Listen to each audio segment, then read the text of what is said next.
Ladies and jelly beans, a while ago I made a video, a guide, a showcase, a build walkthrough, if you will, on a champion inside raid, and I said that they would be significantly better once I got a higher awakening for them, and we are coming back to revisit that champion here today. And this champion is somebody that we are all guaranteed to get after just a little bit of farming in the game, and that is going to be Carnage, the Anarch. So not only are you guaranteed to obviously get the champion, first of all, you're also guaranteed over time to get the 6-star soul for this guy by farming the city of Centranos. Now, I got incredibly lucky during the guaranteed event for the demon spawn champion with this whole, ongoing demon invasion that they're doing.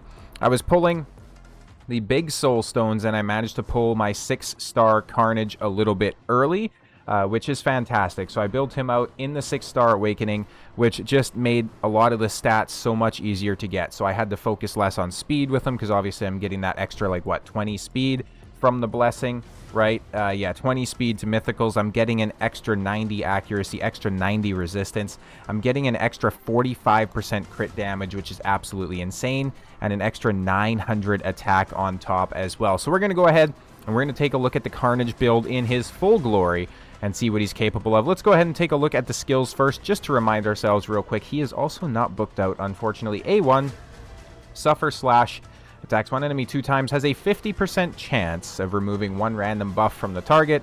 When you book this, it's going to have a built-in 15% resistance ignore. This is huge. I always talk about this. If the enemy has 1,000 resistance, you're automatically ignoring 150 of that. It is big, people. Whenever an enemy hits this champion or an ally has a 50% chance to counterattack with this skill, this chance increases by 10% for each debuff on the enemy. This is insane. If they have 5 debuffs, it's a 100% chance to counterattack with his A1 whenever somebody takes a turn, essentially, which is so powerful, especially when we consider his passive, which we'll get here momentarily. Devilish Accord attacks one enemy 2 times on a 3-turn cooldown.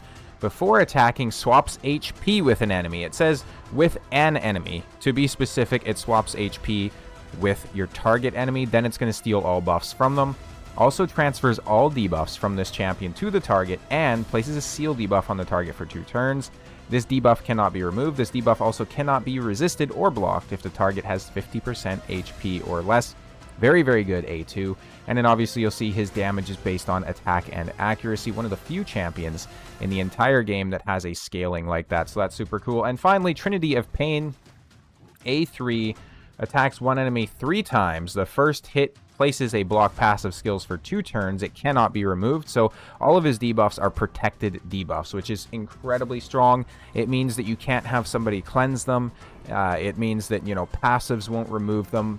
Nothing like that, right? So as long as they don't have a block debuffs, you're landing those debuffs. They cannot be removed.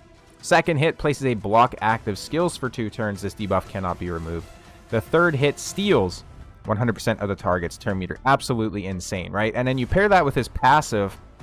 Each hit this champion deals from skills has a 50% chance of applying a debuff spread effect, taking 1 random debuff from the target and placing it on all enemies. Now, important to consider here, if the first debuff is protected, like all the debuffs he's placing, the spread debuffs are going to be protected as well. So he's spreading block actives, block passives, seals, right? Seals, if you're unfamiliar with the debuff, it's essentially going to make sure that artifact sets don't activate. So you don't need to worry about your frostbite sets. You don't need to worry about savage or lethal sets. They no longer activate. You're not going to have to worry about protection sets, placing the protected buffs, right? None of those are going to activate. Whenever this champion kills an enemy, has a 100% chance of applying a debuff spread effect, taking all debuffs from the target and placing them on all enemies. This effect cannot be resisted. So essentially, simply put, you can, attack a Sun Wukong, for example, right? Place a block passives on him, block actives, steal his turn meter. If you kill him, obviously, it doesn't place, for example, the block passives or block actives, right? So you're guaranteed to place the block actives if you're hitting somebody. Sorry, block passives, because that goes first. If they survive for the second hit, that's when you place the block active skill. So you can place these debuffs on a squishy champion, right? Or on their damage dealer that's going to have less resistance. And then if you manage to kill them, that block active and block passives get spread to every champion on their team, and it cannot be resisted. So your Duchesses, your Sifis, your Galathirs, they cannot resist this, which is absolutely insane. Aura of speed in arena battles by 33%. One of the strongest auras in the entire game. for arena battles. Now, let's go ahead and take a look at his Form 2, which again has no books in it. A1, attacks one enemy 2 times, heals his champion by 20% of the damage inflicted. Same passive counter-attacking ability on his A1 as well. Singularity of Pain, AoE will ignore shields, will also ignore ally protection when attacking enemies under 1 or more debuffs, and unkillable when attacking enemies under 2 or more debuffs.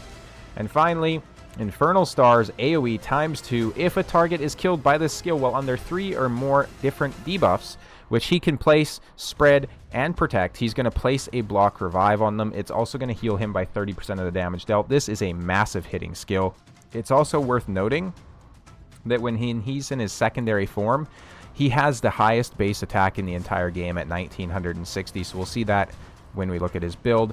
Unending Carnage, this champion's crit damage increased by 1% for every 3 points of accuracy they have, so you want to add a lot of accuracy on him. And he's going to ignore 10% of the target's defense for each debuff they're under. So again, you know you're going against somebody who has 3 debuffs on them. That's a built-in 30% defense ignore on an absolutely blasting nuke, right? And as you can see, people are quite big fans of him most areas in the game. I don't know why they're not fans of him in Spiders. He's absolutely amazing for that. He's good for a lot of these areas, right? He's a significant damage dealer.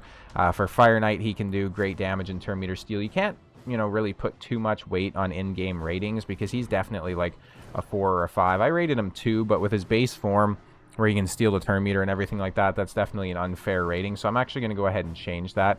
I'm going to put that to like a 4. I can't be part of the problem and then say there's a problem, right? So let's go ahead and take a look at his build. So we have him built inside Stone Skin and Lethal. So we're getting a 4-piece Stone Skin and then Lethal on top. And then for the stats, this is how we're looking. So let's go back to base form, take a look at the stats. We have 6,069, nice, attack, 102, and then 336 on the crit rate and crit damage, respectively, and 423 accuracy with 274 on the speed. So he is a very, very fast champion, but I think he should be a bit slower, in all honesty, for my build. If we go ahead and take a look at the alternate form, we have over 7,500 attack, which is insane for my account, and then 423 still on the accuracy. So everything else stays pretty much the same. When it comes to masteries, we are, of course, coming down the Helm Smasher for the defense ignore, and then I do also want counterattack masteries on him as well, so we have even more chances to counterattack. And finally, taking a look at his relic, Wand of Submission seems like the best way to run him. These are the gemstones that I have on him. Certainly not min-maxed gemstones by any means, but they're the best ones that I had available. For the Blessing, I have Lightning Cage. If you have him High Awakened, I would recommend running him inside Polymorph. I've actually been considering switching over to Polymorph myself because it's a 20% chance of placing an irresistible sheep, which is pretty insane. You combine that, obviously, with the Wand of Submission, and you have some crazy interactions going on, right? Just the one thing to consider is that, obviously, a lot of enemy players are going to be running the Wand of Submission as well because we got one for free. So, just take that into consideration. And he's at 288,000 power, by the way, which is by far the highest power on my particular account for any single champion. So let's go ahead and do a bit of a damage test here and just show you what he's capable of. So we're going to go ahead and go into dungeons. We're going to go to dragons, and we're going to go to dragons 20 as always. So he is spirit, which means that he's going to be weak affinity here. So I think we'll go against 19 so that he's at least neutral affinity. The stats aren't incredibly different between the two. So let's go ahead and take a look at what he's capable of doing, right?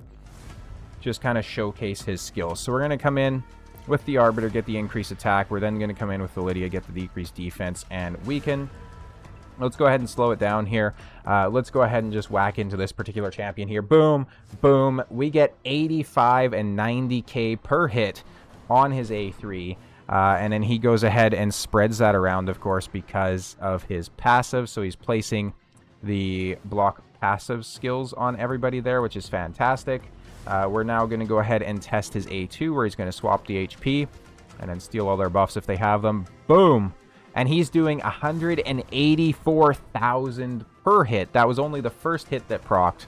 You didn't even get to see the secondary hit. This guy's absolutely insane. Let's go ahead now. We're going to back out and run this again. And you can see he just basically one-taps them there on the A1 as well when they try to counterattack him.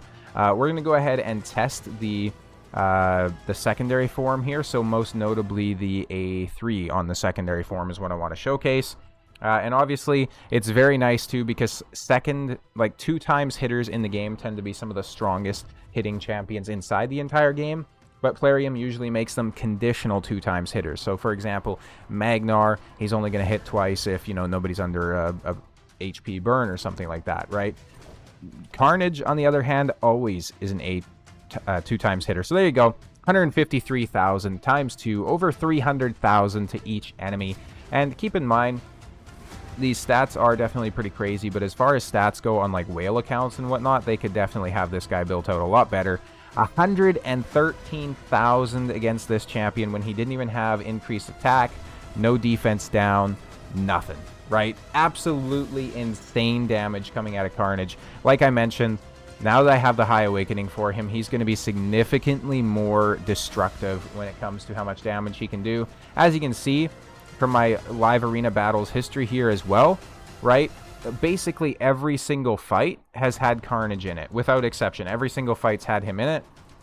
I do pretty much draft the same team for the most part, and you can see the teams I lost to were like incredibly strong teams that I would have struggled to beat anyways, no matter who I had in the roster. So, for example, a 6-star Awakened Marius Crixia and a 5-star Awakened Sifi, I'm probably not winning that against a 22 million player power account.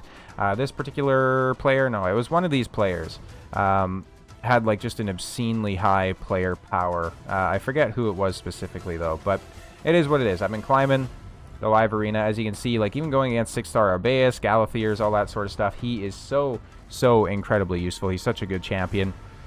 I think that's going to do it for the kind of newfound showcase here of Carnage. Just kind of wanted to show you guys how I'm building him, how I'm using him. We will throw in one quick classic arena battle just to kind of show you what he's all about.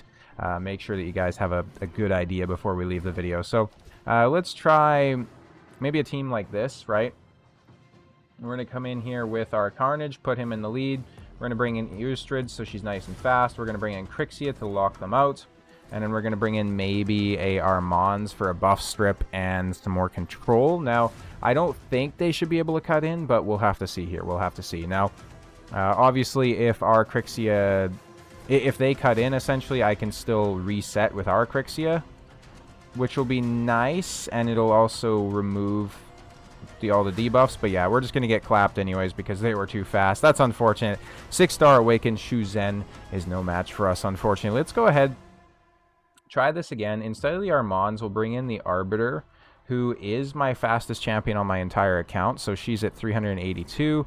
She'll be up at around 400 with the Carnage. She'll be over 400 actually with the Carnage Blessing. So yeah, we're still outsped by an obscene amount. This is kind of the sad reality of Raid Shadow Legends, ladies and gentlemen.